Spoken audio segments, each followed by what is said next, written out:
Welcome back to the Achieving Your Best Life YouTube channel. I'm your host Ali, and in this video we're going to be discussing the Law of Narcissism out of this book right here, The Laws of Human Nature by Robert Greene.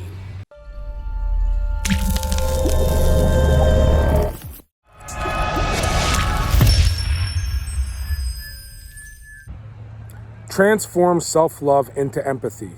The Law of Narcissism.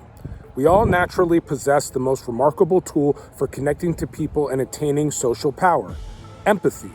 When cultivated and properly used, it can allow us to see into the moods and minds of others, giving us the power to anticipate people's actions and gently lower their resistance. This instrument, however, is blunted by our habitual self-absorption.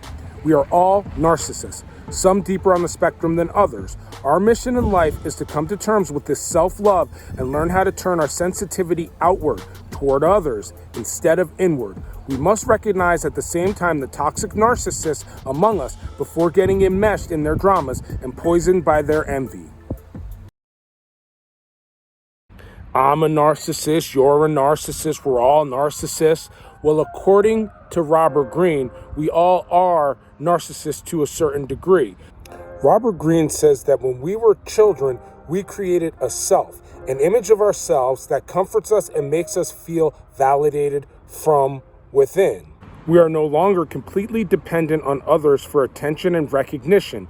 We have self-esteem. In steps the deep narcissist. It should be known that most of us are functional narcissists, but there are some people that are known as deep narcissists.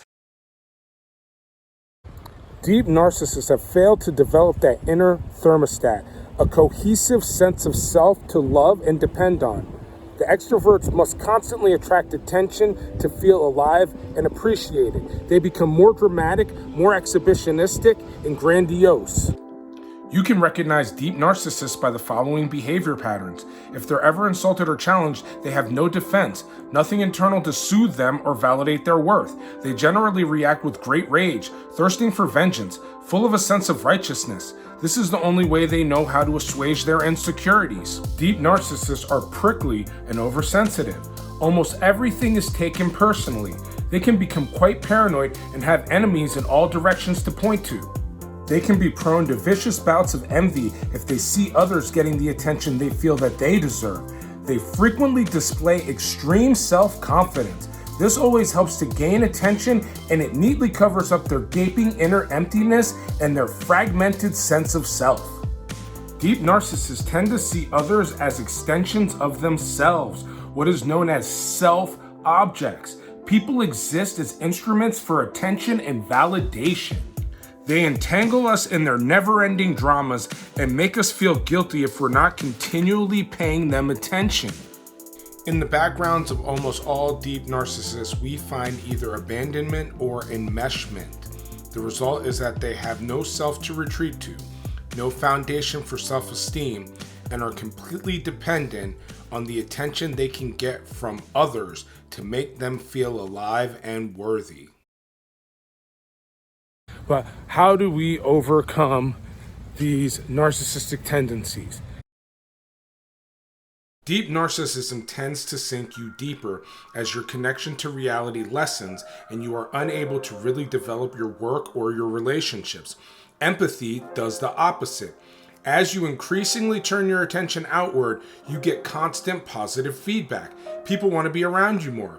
You develop your empathic muscle. Your work improves without trying. You gain the attention that all humans thrive on. Empathy creates its own upward positive momentum. Well, that's by having more empathy, aka trying to see how another person feels. Why? Because evaluating emotions is way more effective than evaluating what people say, and also it gives more accurate feedback as to how someone feels about something.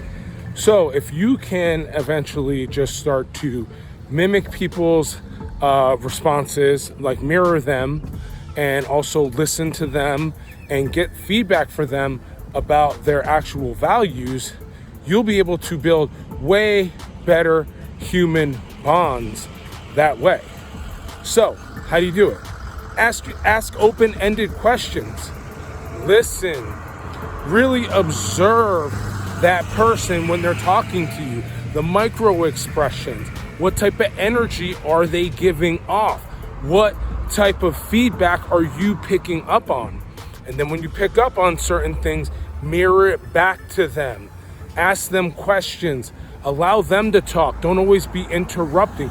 And also try to shut off your own inner monologue, judging people too critically ahead of time before you really know where they're coming from. The best place to begin this transformation in your attitude is in your numerous daily conversations. Try reversing your normal impulse to talk and give your opinion, desiring instead to hear the other person's point of view. You have tremendous curiosity in this direction. Cut off your incessant interior monologue as best you can. Give full attention to the other. What matters here is the quality of your listening, so that in the course of the conversation, you can mirror back to the other person things they said or things that were left unsaid but that you sensed. Having empathy requires that we become emotional chameleons, because it's easier to read someone's emotions than it is their thoughts. So we need to really pay attention to that person's emotions. Pay deep attention to the moods of people as indicated by their body language and tone of voice.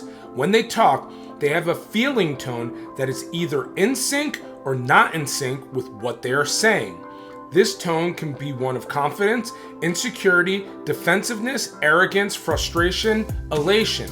This tone manifests itself physically in their voice, their gestures, and their posture. In each encounter, you must try to detect this before even paying attention to what they are saying.